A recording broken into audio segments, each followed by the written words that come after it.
Mi segundo video después de contar mi testimonio el sábado pasado.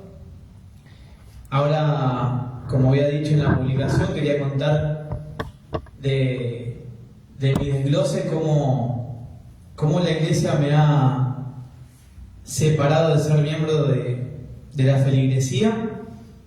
Y ese tema es lo que quería tocar hoy, ¿no? Había dicho que esta va a ser la primera y última vez, no voy a estar todos los sábados predicando siempre lo mismo, sino que es importante aclarar este punto de cómo la iglesia ha armado la causa para que yo hoy en día sea borrado de la feligresía.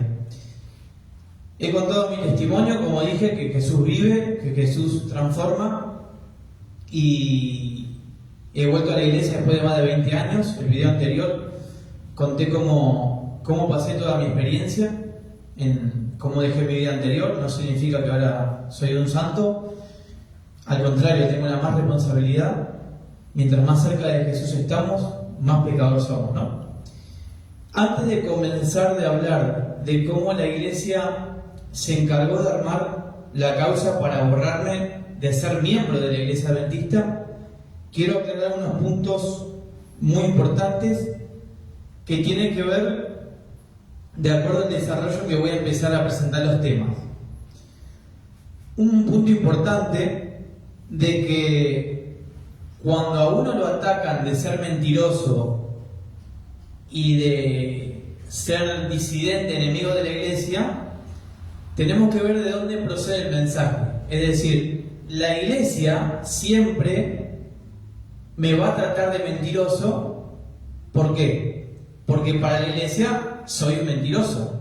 O sea, la iglesia ha tomado una decisión de desglosarme. ¿Y qué significa desglosarme? Viene de la palabra glosario, ¿no? El glosario está en un libro. El glosario tiene que ver con que el libro habla de un tema, ¿no? El desglosar significa separar, diferenciar. Yo hoy en día estoy separado, diferenciado de la iglesia. Yo puedo congregar a la iglesia adventista, pero no puedo ser parte de la feligresía. ¿Por qué? Porque me han desglosado. La iglesia está encargada, según el manual de la iglesia y según la profecía, marca de que la iglesia adventista está encargada de dar un mensaje. Ese mensaje se tiene que dar supuestamente dentro de la iglesia, dentro de la organización, y la iglesia está levantada para salvación. Entonces, ¿qué sucede? Al enterarme de una doctrina falsa que está enseñando la iglesia, yo paso a ser un enemigo, un hereje, y entonces tengo enseñanzas falsas. En la Biblia se describe al padre de la mentira como el diablo, entonces por eso yo para la iglesia vengo del diablo. ¿Por qué? Porque tengo enseñanza falsa. Que el sábado que viene ya empiezo a predicar sobre cuál es la razón, digamos, cuál es la enseñanza falsa que hoy en día está en la iglesia adventista, que se levanta a partir del año 1980. Bien, primer punto. Para ser un engañador, para ser un mentiroso y estar en contra de la iglesia, tenemos que entender dos conceptos. Primero, cuando dicen que yo defiendo a la iglesia, es decir, esta gente que te trata de mentiroso y dicen yo voy a defender la iglesia, hay dos conceptos que entender de lo que significa defender la iglesia. Primer concepto, defender la iglesia. ¿Qué significa esto? Ellos lo tienen como defender la iglesia, yo también defiendo la iglesia, pero hay dos conceptos. El primer concepto, digamos, para la organización es defender a un grupo de amigos. Defender de que por más sea el pastor, o sea un miembro, o sea un anciano, por más de lo que hable, lo que hace la iglesia es defenderlo, es encubrirlo. Sea lo que sea el mensaje, no importa, se descarta la palabra de Dios. Entonces esos llaman a defender la iglesia, a defender a un grupo de amigos. Pero el concepto bíblico que tenemos, defender la iglesia, defender, es la verdad, lo que está arraigado en la palabra de Dios. Si una persona está predicando falsa doctrina, si una persona está en un pecado en conciencia abierto, eso no es defender la iglesia. Al contrario, soy cómplice de pervertir el evangelio. Así que, si tenemos en cuenta esos dos conceptos, vamos a andar bien lo que significa la iglesia, ¿no? La iglesia no es una organización. La iglesia son los fieles, los que siguen a Jesús. lo que sigue en la palabra de Dios. Otro punto interesante. Para demostrar que soy un engañador, tienen que demostrarlo a través de un escrito. Voy a volver a repetir, yo ya lo leí el sábado pasado, de cómo comprueba la iglesia si soy un mentiroso y un hereje. Sencillo. Vamos a leerlo de vuelta lo que dice el manual de la iglesia. Página 79. La iglesia que separa a un miembro de la feligresía de la iglesia tiene el deber de comunicarle por escrito la decisión tomada con pesar por la iglesia, asegurándole su permanente interés espiritual y su preocupación por su persona. Donde sea posible, esta comunicación debe ser entregada personalmente por el pastor o por una persona designada por la junta directiva de la iglesia. Es decir, para que se demuestre que soy un mentiroso y un hereje, como la iglesia me condena hoy, me tiene que demostrar por escrito de que yo tengo esas características. Hoy ya casi hace 3 meses que me borraron de la iglesia, que soy desglosado, y me negaron el escrito. Por eso hago un llamado. Si alguien conoce, sea de la iglesia, de la organización, y que pueda llegar a hablar con alguien, me tiene que dar el escrito para que sepa la gente, porque yo le voy a mostrar el escrito, que soy un hereje. Así que pido por favor, en el nombre del Señor, de que den ese escrito y que no lo nieguen, porque están yendo en contra del manual de la iglesia. O sea, para algunas cosas toman el manual de la iglesia, para otras cosas no. La que no les conviene, no. Sin embargo, el mentiroso soy yo. Otro punto importante. Para ser un disidente y un enemigo, otra característica que tendría que tener es llamar a la iglesia a que salga, llamar a la iglesia a Babilonia, y entonces hacer un llamado a los hermanos que salgan de la iglesia, es decir, dejen de diezmar, dejen de ofrendar. Eso es lo que tendría que ser de parte mía, porque lamentablemente hoy en día hay esa clase de personas de que por una causa, sea justa o injusta, lo echa. Entonces esa persona hace un llamado para crear un ministerio propio, para un beneficio personal. Entonces arrastra a los hermanos a que salgan de la iglesia, y entonces eso perjudica a la iglesia, porque ese no es el llamado en este momento profético de llamar a la iglesia a Babilonia. Pero esa característica no coincide conmigo. Es más, a pesar de que me hayan borrado la iglesia, yo nunca dejé de congregarme a la iglesia adventista. Yo sigo congregando a la iglesia adventista. Y es más, todos los que están en este tema, todos los que me conocen y que cada vez quiero agradecer a más hermanos que se están enterando de este mensaje, son todos miembros de la iglesia, de diferentes iglesias. Y yo a nadie le dije que hay que dejar de ir a la iglesia. Al contrario, hay que seguir yendo a la iglesia, hay que congregarse y que demuestren el método de Cristo si tienen la verdad. ¿Cuál es el problema de ir a la iglesia, a congregar? Ninguno. Así que una característica importante es que nunca hice un llamado de salir de la iglesia y armar un propio ministerio personal. Lo que sí hacemos es armar grupos pequeños, pero siempre congregando a la iglesia. Quería que quede claro este tema. Ahora bien, como dije, en el año 2022 conocí el mensaje adventista, después de buscar la verdad. Hasta ahí me empiezo a involucrar, obviamente, en todas las actividades de la iglesia que corresponden, ser diácono, tener cargo. Yo me empiezo a involucrar en la iglesia adventista. En el año 2023, ya casi un año después, yo en el 2022, julio, me bauticé. Ya un año después me empecé a enterar del mensaje del santuario, del lugar santísimo, que es el mensaje que nos hace adventistas, ¿no? Que es el gran chasco, digamos, 1844. Me entero de ese mensaje del santuario, y para resumir lo que me entero es que Cristo, antes de que venga, va a tener un pueblo sobre la tierra que va a vivir en santidad. ¿Qué significa en santidad? Que va a ser a la imagen de Cristo, llamado los 144.000. Es el pueblo de Dios, que a través de la gracia del Señor, ellos entendieron y permitieron que Cristo habite en su vida y ellos van a ser la imagen de Jesús. Y obviamente no van a estar pecando como hoy se enseña, como ahí yo me enteré en el 2023, que ahí fue el primer choque con algunos líderes, de que sostienen de que vamos a pecar hasta que Cristo venga.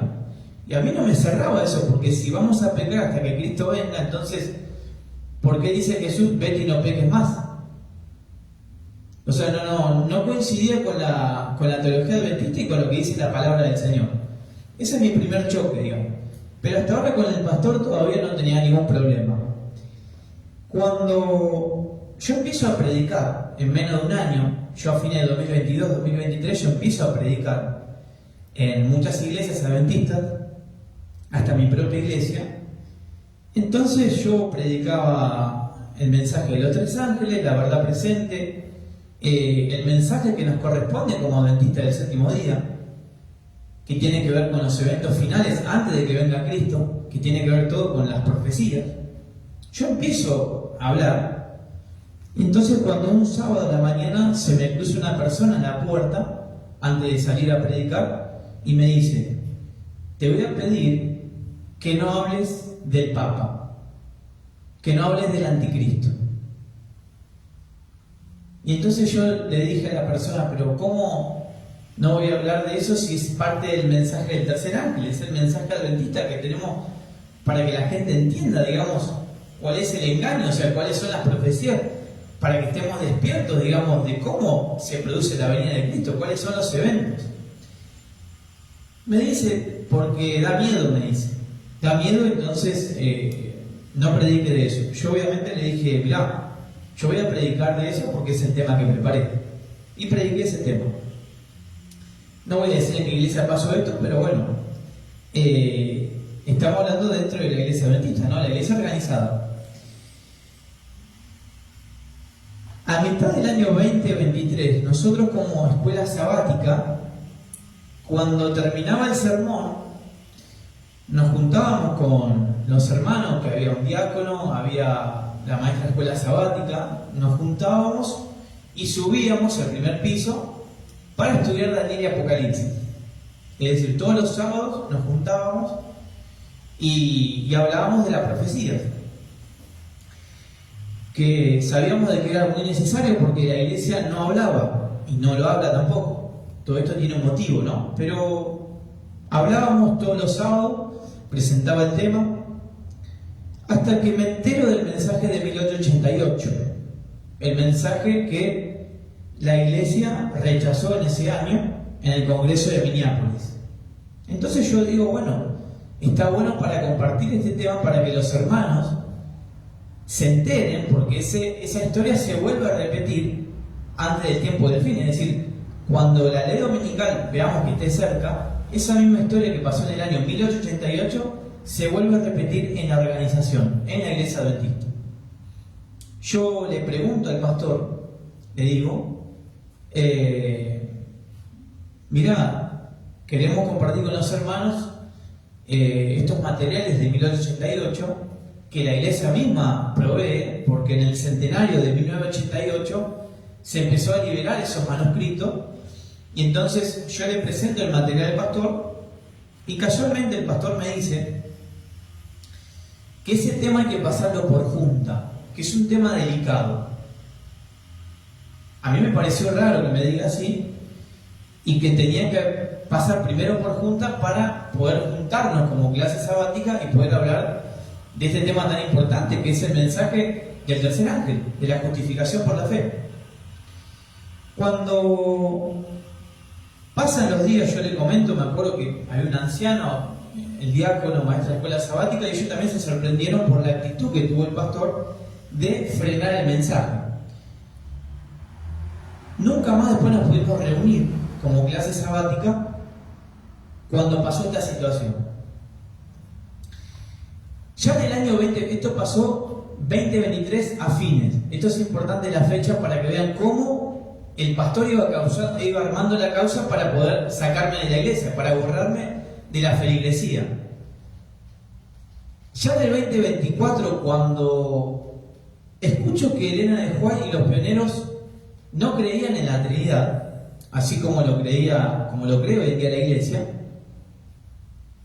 empiezo a ver en la Biblia de que la Trinidad enseña de que Dios está compuesto por 3 personas: Dios Padre, Dios Hijo y Dios Espíritu Santo.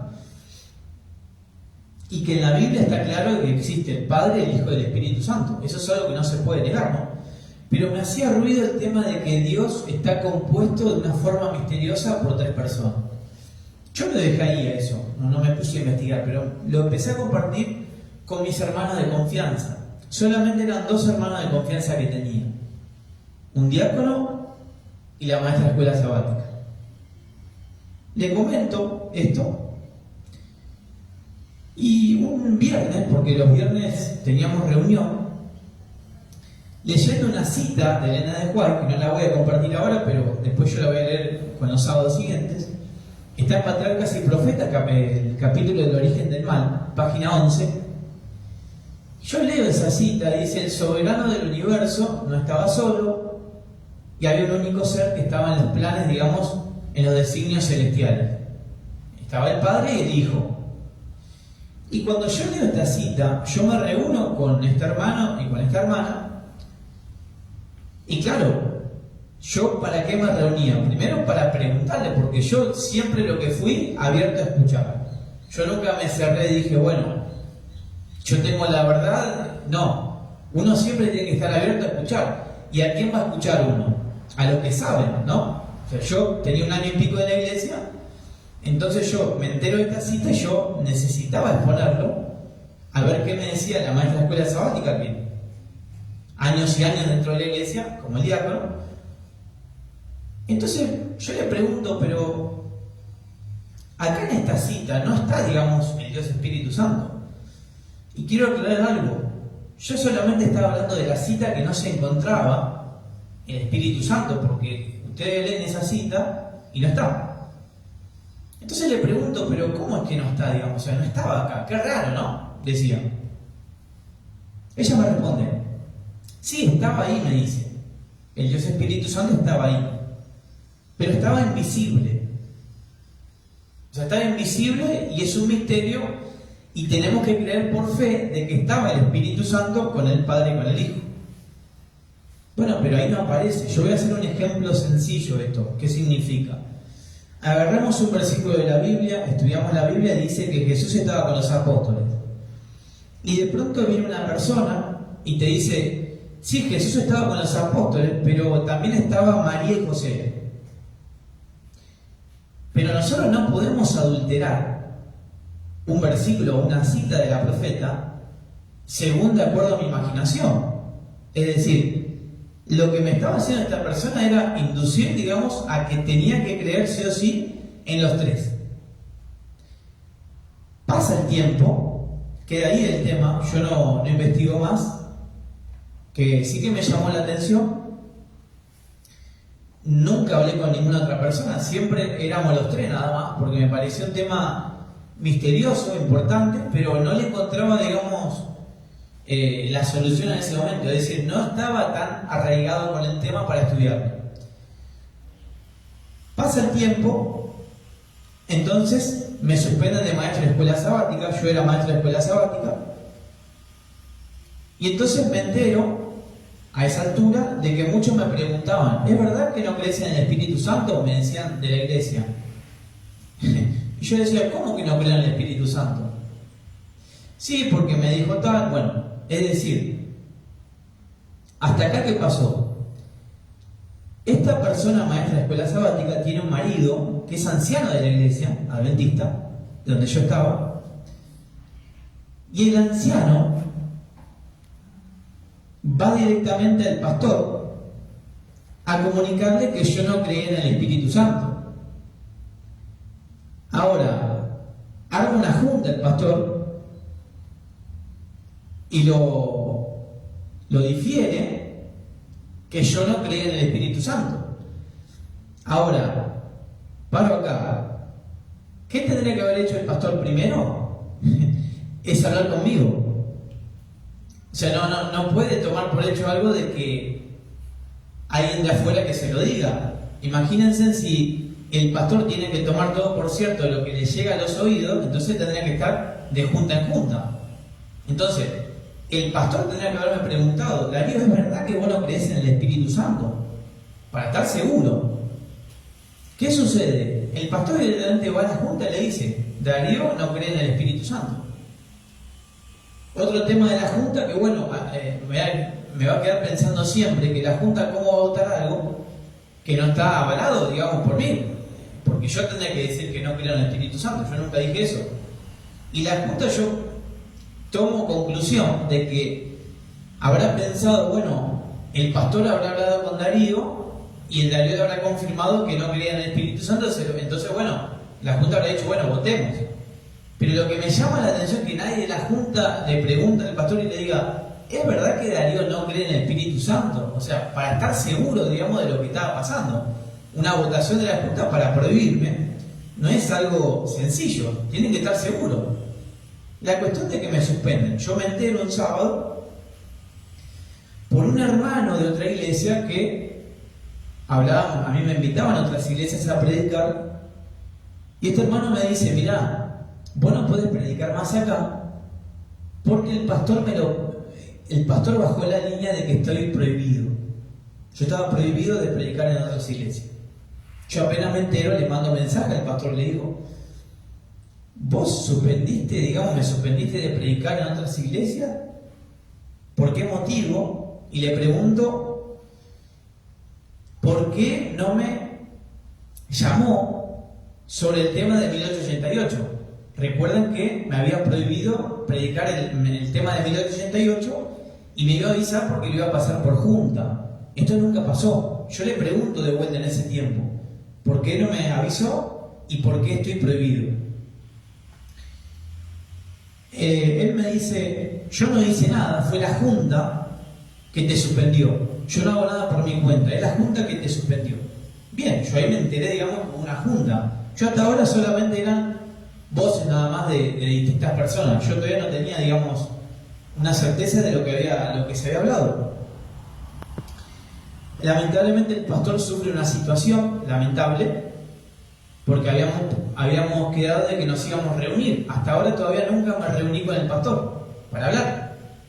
Después de que ya se haya tomado la decisión, yo nunca tuve esa reunión con el pastor para asegurar, digamos, de lo que yo creía.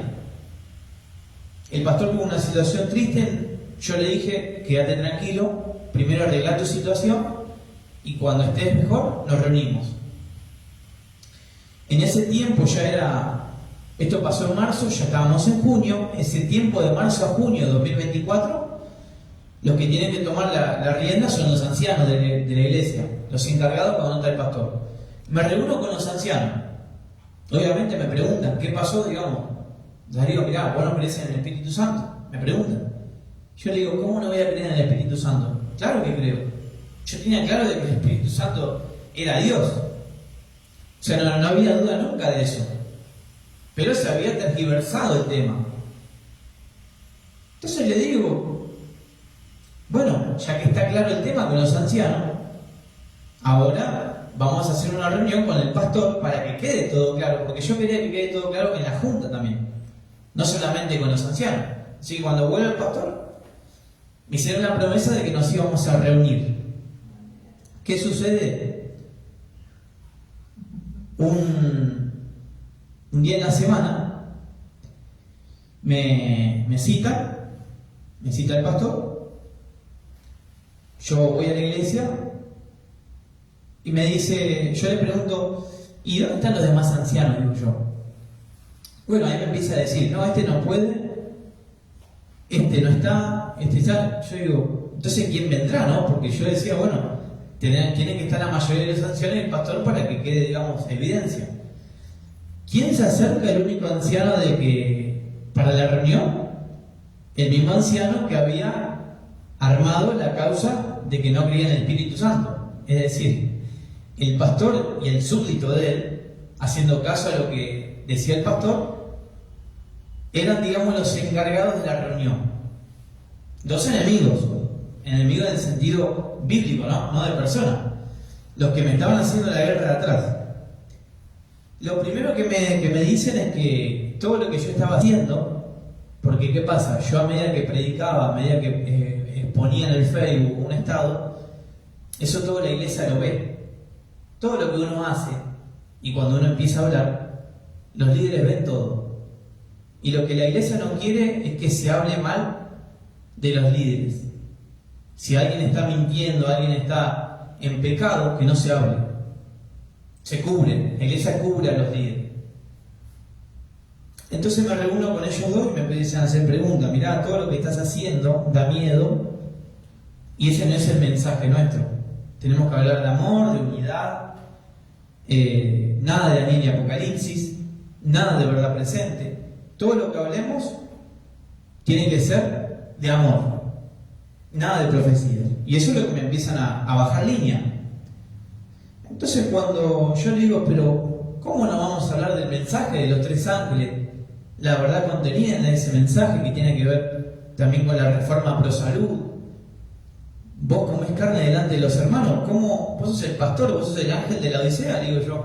¿Cómo no vas a dar ejemplo? Y si tenés un problema, hacerlo escondida, pero no delante de la gente. Porque el pastor comía carne delante de la gente. Y yo se lo dije.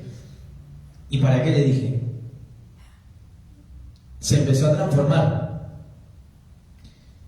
Se transformó y me dijo, ¿vos sabés con quién estás hablando? Me dice.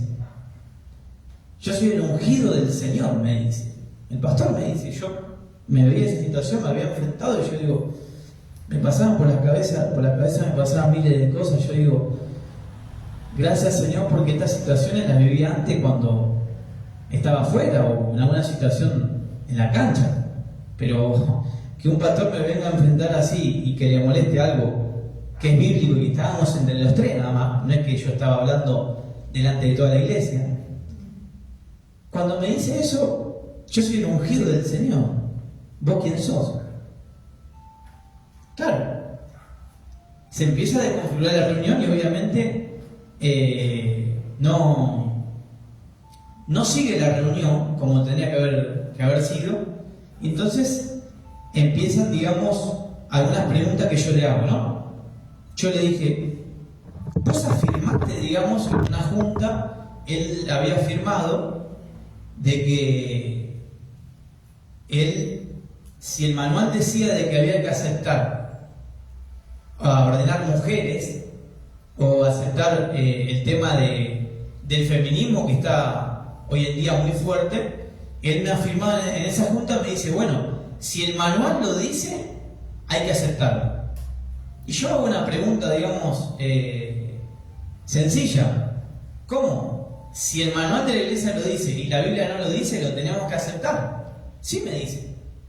O sea, si el manual de la iglesia dice algo que va en contra de la Biblia, había que aceptarlo. Yo eso se lo pregunto y le digo, pero entonces, yo voy a ser un enemigo tuyo porque yo me voy a basar en lo que dice la Biblia, no en lo que dice el manual de la iglesia.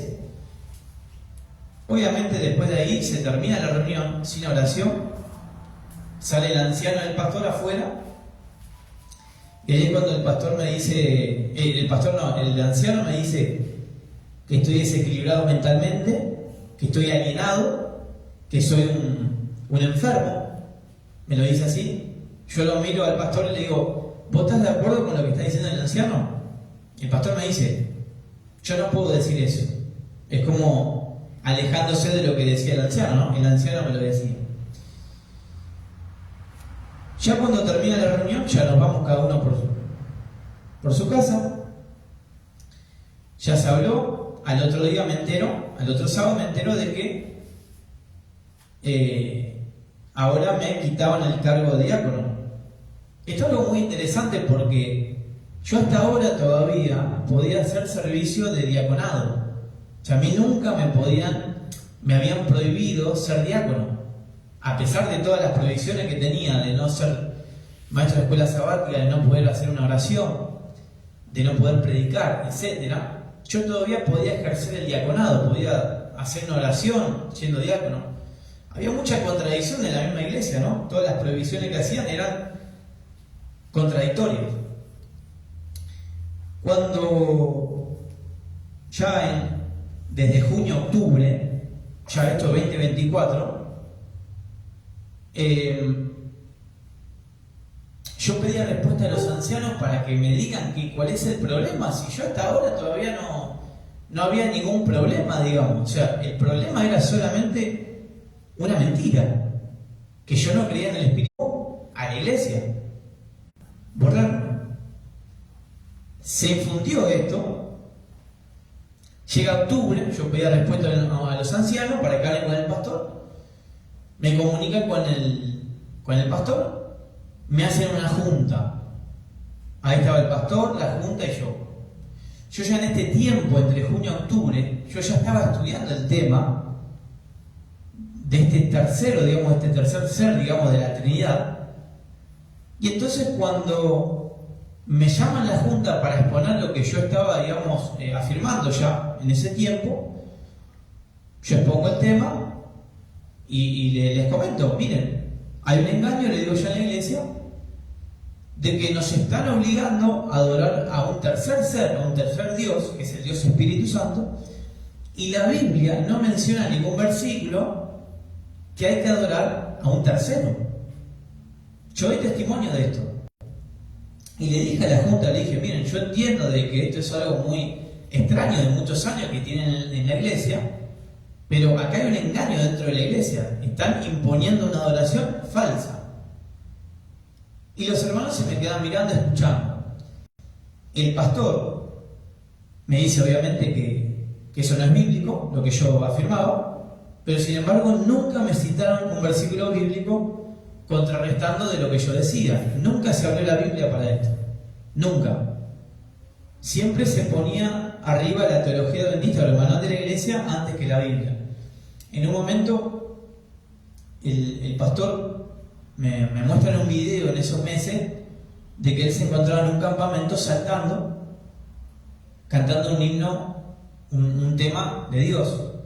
Y yo en la junta le digo, ¿esto es el Espíritu Santo?, le pregunto yo. O sea, esta manifestación de saltar cantándole a Dios, ¿es una manifestación del Espíritu Santo?, le pregunto. Él me dice que sí. Y escuchen lo que me va a decir. Me dice, David danzó a Dios, afirmando como que David saltaba cantándole a Dios. Yo no podía creer la respuesta que me daba en la junta, como afirmando de que hay que saltar para cantar a Dios. No lo podía entender lo que me decía, pero esto me estaba pasando dentro de la junta. Imagínense, estaba delante de la junta, era el pastor y yo. Otro punto que me dice, le digo, bueno, ¿a vos te parece que el Espíritu Santo me puede llamar alienado, que estoy desequilibrado mentalmente? Y yo dije, ¿es correcto eso? Y me dicen, sí. Afirmando que estaba el anciano, la mujer y el pastor, me dicen, sí, pero solamente fue alienado, o sea que está desequilibrado, no estás endemoniado, estás solamente desequilibrado mentalmente. Esto me lo dice en la junta directamente en la junta, todos en silencio, nadie hablaba. Lo último es que, bueno, como siempre hacen, ¿no?, tergiversar, solamente lo que hacen es citar una cita de la sierva del Señor, cortada, para hacer creer de que la Trinidad existe y que Elena de Falla apoyó la tercera adoración. Algo incomprobable y aparte algo que no se puede mostrar porque no hay evidencia, ni bíblica ni por el espíritu de profecía. Pero tergiversaron la cita que me leyeron, y ya se la voy a leer dentro de unos sábados. Conclusión, cuando en un momento de la junta también me pregunta, soberbio el pastor, rebajándome, me dice, ¿vos tenés un mensaje para los 23 millones de adventistas?, me dice. Yo lo quedo mirando y le digo, pero tenés que escuchar la palabra del Señor, no lo que dice el credo. Yo no soy nada acá. A mí me pueden borrar, le digo yo. Me pueden hacer lo que quieran, pero la verdad está en la palabra del Señor, no en un credo. Y el canchero dice, ¿vos tenés un mensaje para los 23 millones de adventistas? Yo le seguí diciéndole, no. La Biblia lo dice, no yo. Terminando la conversación en la junta, le digo, mirá, cambiaron la naturaleza humana de Cristo. Ahora están diciendo de que Cristo no vino para nuestra naturaleza, le digo. Y él me dice, eso es mentira. Y yo con el tiempo en el sábado siguiente me encargué de imprimir la hoja en la teología donde dice de que Cristo no vino con nuestra naturaleza. Es decir, no solamente me engañó a mí, sino engañó a toda la junta. Y también otra cosa que le pregunté en esa junta, le pregunté, pero ¿hiciste la junta para hablar de 1888, la que me prohibiste hace más de un año? Y me dice, sí. Al otro día, los hermanos de la junta, algunos me dicen, nunca hizo esa junta. También otra mentira que se encargó el pastor de hacer. El pastor nunca realizó esa junta para poder hablar del tema. Ya para noviembre, ya con todo este tema, en esa semana antes de llegar a la asamblea que se hizo en la iglesia, en diciembre se hizo la asamblea, ya en noviembre me aconsejaba el pastor y algún hermano de la junta de que yo renunciara a la iglesia adventista, porque no quería pasar por esta asamblea, no quería exponer a la iglesia. Yo le decía, pero ¿cómo tengo que renunciar de qué? Si esta es la iglesia de Cristo, esta no es la iglesia de la organización. Cristo derramó su sangre para levantar la iglesia. Y él me decía, tenés que arrepentirte de lo que estás diciendo. Estás confundiendo a personas, estás engañando. Yo le daba versículos, todo, no me contestaba. Él no tenía ninguna intención de buscar la palabra del Señor, nunca tuvo esa intención. Y llegando a diciembre ya, yo le pedí, por favor, miren, no hagan esto lo que van a hacer porque es un escándalo.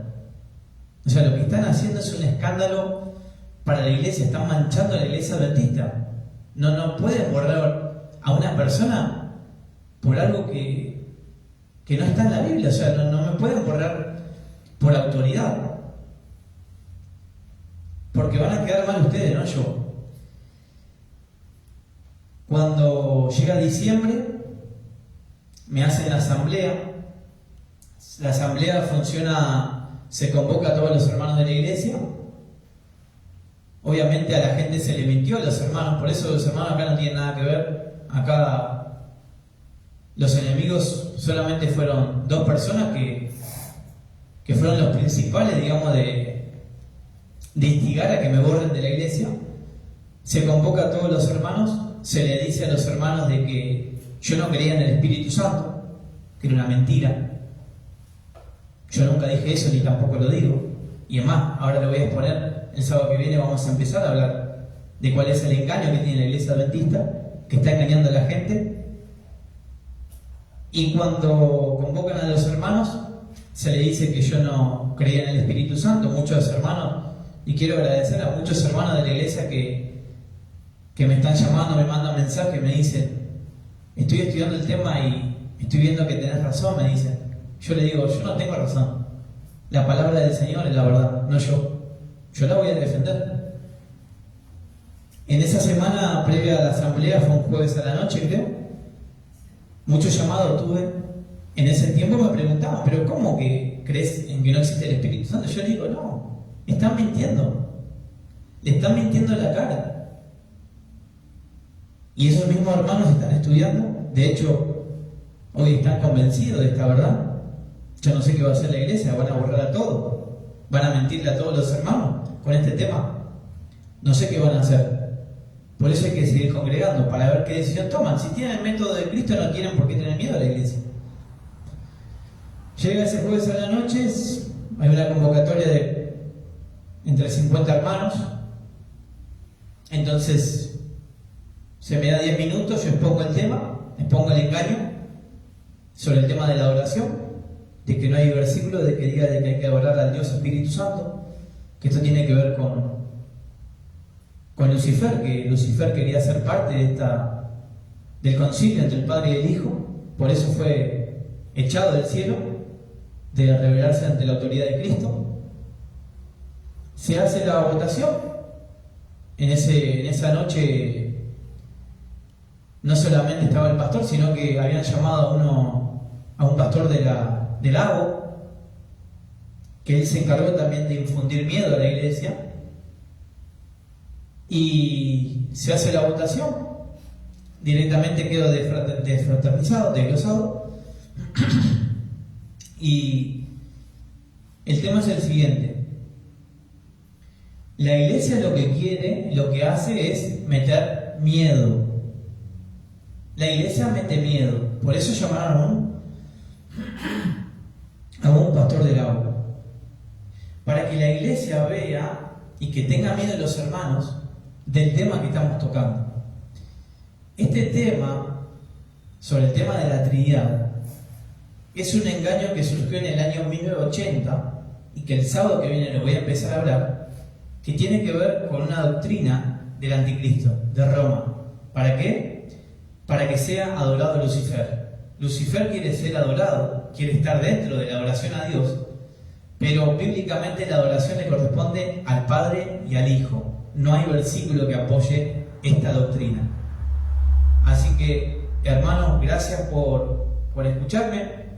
Yo ya, como había dicho, no voy a hablar más de este tema. Yo expuse, digamos, en el primer video cómo fue mi testimonio, hoy el desglose, pero ya el sábado que viene vamos a empezar a abrir la palabra del Señor y vamos a comparar punto por punto cómo la iglesia tergiversó la verdad con lo que dice la Biblia. Así que Dios los bendiga, hermanos. Un abrazo grande en Cristo. Amén.